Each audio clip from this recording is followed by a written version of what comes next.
There's a gentle silence that a rainy day brings, a hush that isn't necessarily felt in the energy of a sunny day.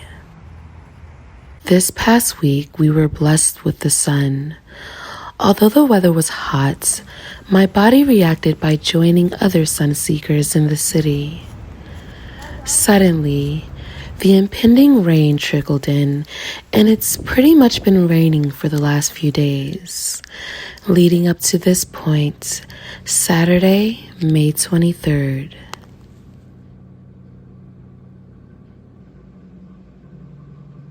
I've been feeling pretty empty lately. Nothing has been able to help me fill in this void. The void is here again, which is causing my mood to match the current weather. Though I'm okay with that. Today I'll exist in silence. Instead of being on my phone, consuming media, or having conversations, I'm choosing to meet this void and allow my body to guide me towards filling the sudden emptiness within me. One of the hardest things to do lately, in this overstimulating world, is choosing to exist in silence when you begin to fill a void, because the emptiness becomes more apparent, loud, and unavoidable.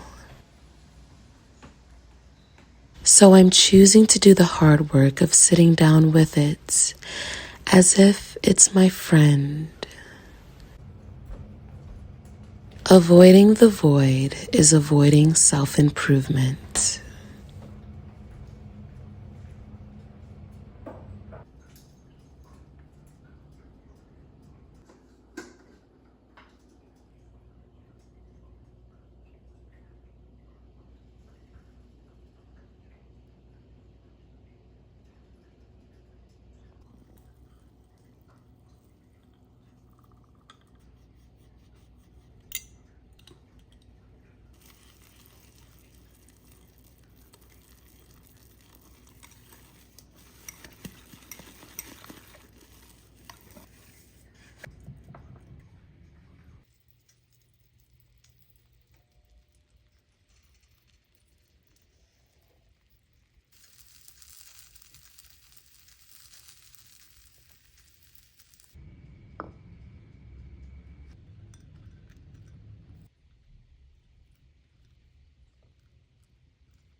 When you're intentional about spending your day in silence, or even finding and resting in a moment of silence, you're choosing to enter a world of self-discovery, a world of peace, a world of noticing. Like the fact that I'm in my kitchen right now, but I'm staring at the window, watching the leaves blow on the trees, it just makes me feel so calm and so inspired. I really do believe in the importance of being consumed by silence instead of consuming media and consuming conversation and even consuming food. Sometimes, and more often than you think, we should make room and make space for silence. And yeah, it can be a bit uncomfortable at first, especially if you're used to existing around a lot of noise. But if you're feeling uninspired, I'm encouraging you, just like myself, to take 30 minutes, to take an hour, to take a day of silence. And so I'm choosing to not talk much today, although I'll be leaving the house, heading to the gym, picking up some flowers. I'm choosing to enter this moment of reset, and I'm encouraging you to do the same.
really don't know how to explain it. Social media can't fill this void. Nothing. I'm just meditating and I'm waiting and I'm feeling what I need to feel. I'm not really feeling much right now. And I think that these moments are very much needed because eventually you'll reach that moment when you're like, oh, okay, now I understand.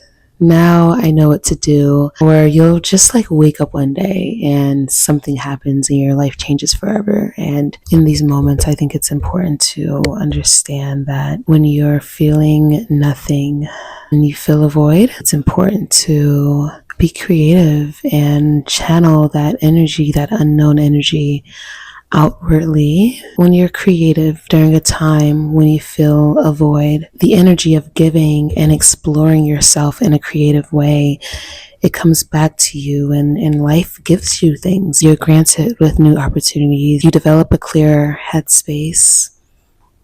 Honestly, that energy, that creative energy just gets reflected back to you.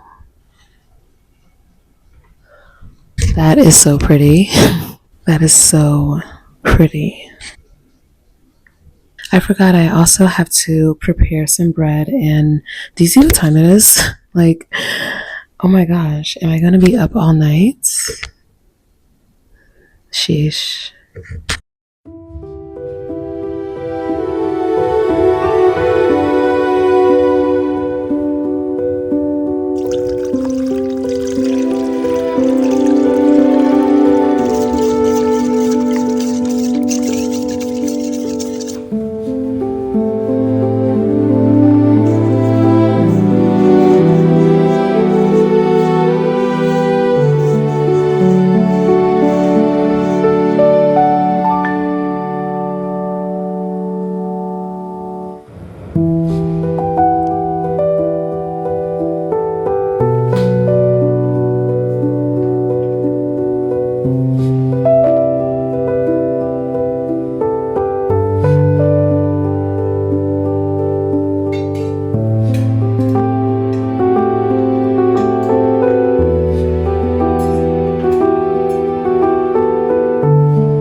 Being in a position in life where you can move around freely, you can go wherever you want, and there's so many possibilities and so many avenues to explore in life and exist how you want. It's such a luxury in this world and such a privilege. If you live a life like that, then how can there be a such thing as boredom? In the silence that I'm giving myself, sometimes I find myself wondering if I'm bored. But if I want to drive to another state, I can do that. If I want to paint or draw, I can do that. There's so many things that I can do before I determine whether or not I'm bored. I used to live a life in an unhealthy relationship where my nervous system was constantly in fight or flight. I've been living on my own for many years now, and while I've been developing myself and getting to know myself, I've also determined that the silence is my friend, that the silence means that I'm at peace and I can literally do whatever I want. I know I've said this a few times in a few videos, but boredom is not boredom. It's peace. It's having the ability to breathe. And in that moment, your reality is full of unseen and untapped wonders. Boredom can't exist in my world when there's so much possibilities and there's just so much whimsy in being alive. When you look at your life and life in general from a positive perspective, and unfortunately, there's so much happening in our world where so many of our brothers and sisters are so oppressed. They don't have the freedom that I have, that maybe you have, to just be able to walk around and talk and move and go and breathe. And we need to take advantage of these moments, and we need to find gratitude in these moments so that we are able to appreciate the blessings that are coming our way, the blessings that we have, and perhaps one day we can use those blessings to help those who are in need. And when you're in a state of constant gratitude and in a persistent state of wanting to explore your own world, you'll develop new perspectives that are not only able to benefit your life and your journey, but the journey of those who are less fortunate than you are. And I'm saying this while I exist in my apartment, my beautiful apartment that, is not where I see myself living for even a year from now. And of course, I want more, but I'm grateful for what I have right now. And I can't possibly be bored.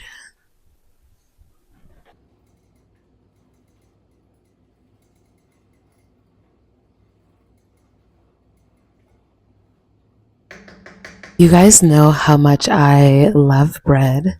I mean, I'm literally preparing a loaf right now, but when I heard that this base culture bread is actually one of the best breads that you can buy when you're out shopping. For a while, I've been making my own bread and buying sourdough loaves from the farmer's market, but I am intrigued by this, so I can't wait to try it. And when I look at the ingredients, I'm seeing some pretty good things. So I'm just gonna give it a try.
Last night, I woke up at around 2 in the morning to shape my sourdough and put it in the fridge. It's currently in the oven. I have about 6 minutes left until it's done. And in that time, in the early morning, I was thinking about the void, and I figured it out.